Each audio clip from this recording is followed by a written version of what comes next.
各位书友大家好，欢迎回到我的频道。今天看的这本书叫做《正义教室》，是一本用青春校园小说的形式来讲解什么是正义的教科书。根据推荐序说，读这本书对108新课纲有帮助，给各位同学跟家长参考。虽然说它的目的是教学，但是非常难能可贵的是，整本书并没有说教的感觉，所以也可以当成纯粹的小说来看。这本书的敏感元素硬要说的话有同性恋，但是只有一点点。选读那章开始之后会有剧透，所以我把实体书的资讯拉到前面。如果你有兴趣买书，但是不想被雷的话，看完实体书介绍就可以关掉了。这个故事的背景是一个虚构的日本东京高中，角色的设定很简单，主要角色只有5个人。其中4个人呢是学生会的成员，也就是学生。另外1个人是他们选修的伦理课的老师。主要的对话都是由这几个人负责完成的。人物设定的方面是很经典的男性向恋爱小说，所以不太需要花时间去理清人物关系。男主角山下正义是草食男躺平，土草义也是学生会长。总务最上千幸是男主角的青梅竹马，活泼的双马尾元气少女。副会长德川伦理是黑长直优等生，跟主角总是不对盘。文书则是由名字很长的混血儿慵懒学姐担任，很性感，喜欢捉弄男主角。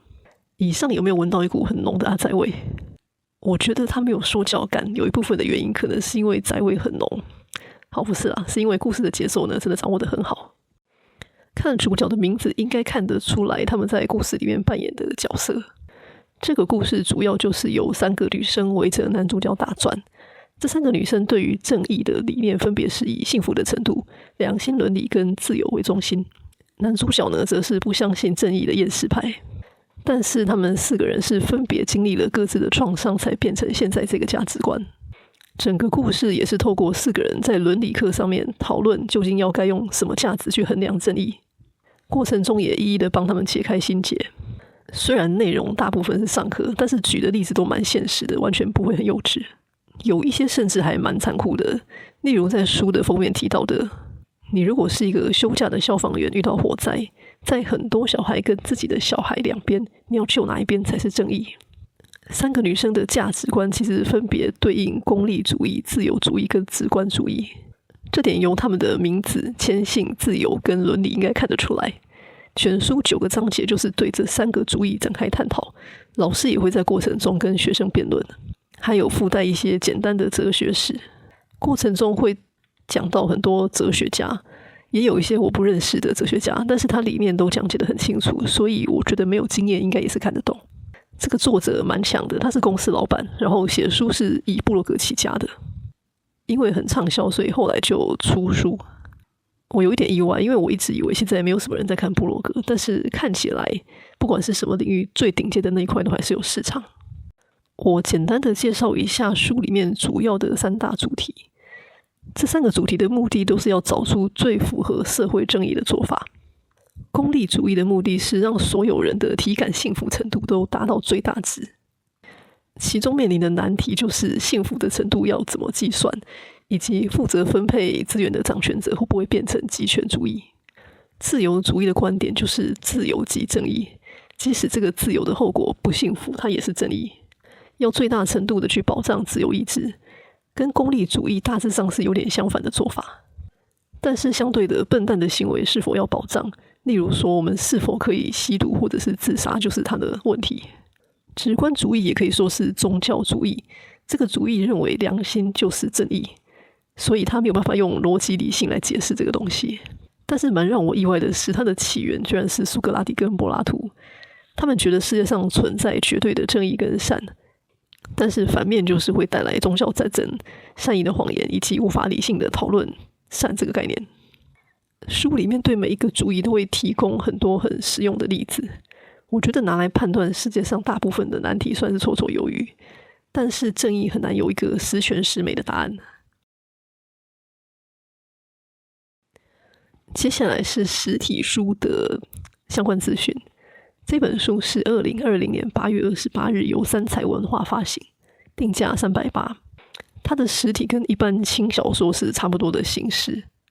，25开，皮是光面薄皮，内页很轻。我拿到的这本纸是黄的，但是我不知道它原本是什么颜色，也有可能它本来就是黄的。这种纸的好处就是整本书拿起来很轻，所以阅读很容易，它凹折也不会出现什么痕迹。内容的部分我觉得蛮好的，而且那些案例也很值得你不断思考，所以如果你有要重复读的话，我觉得很值得买。只是它书本身的设计不算很精致。这边再提醒一次，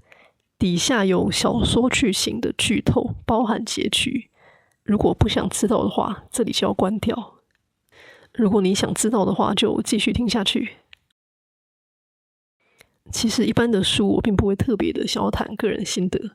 但是这本书实在是太劲爆了，而且我觉得有可能某些家长或是直男不喜欢，所以呢，剧透应该可以减少一点惨剧的发生。像这种很典型的阿宅轻小说，大家一定会觉得男主角会跟某一个主角在一起，或者是更劲爆一点，直接开后宫，对吧？结果书的最后揭晓答案，主人公是同性恋，而且他还跟老师告白。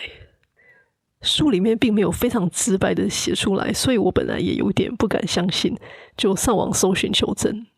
但是大部分网友的观点看起来跟我差不多，最后应该就是他喜欢老师。硬要说有没有暗示，往前看好像有一点铺陈，只是如果大家没有想到结局的话，不太会朝那方面想。例如说，老师对女角们好像有点敌意，学姐的爸爸跟老师交往过，这个部分也是我看到的时候觉得很惊吓，但是我当时没有往那边想。以及最后他们介绍的哲学家妇科是同性恋等等。但是你说腐女要因此高兴吗？没有，因为老师长得有点抱歉，所以完全不会让人想要写同人。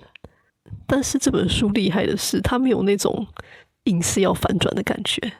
而且不只是反转，每一个角色自身的故事跟那一章议题都会结合得很好，不太像是教科书。所以要记忆哲学观点非常的容易，因为你是跟着剧情去记忆的。它不像是有一些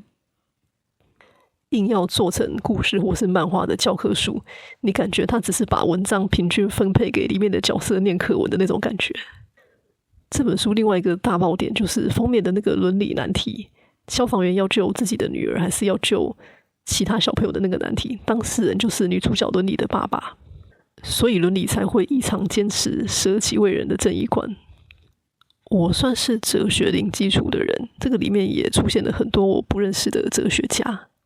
但是作者每个都解释的我完全看得懂。写好的教科书其实难度已经很高了，他还是很服贴着剧情去写，这个难度更高。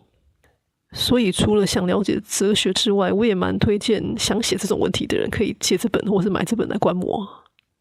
应该能让你获益良多。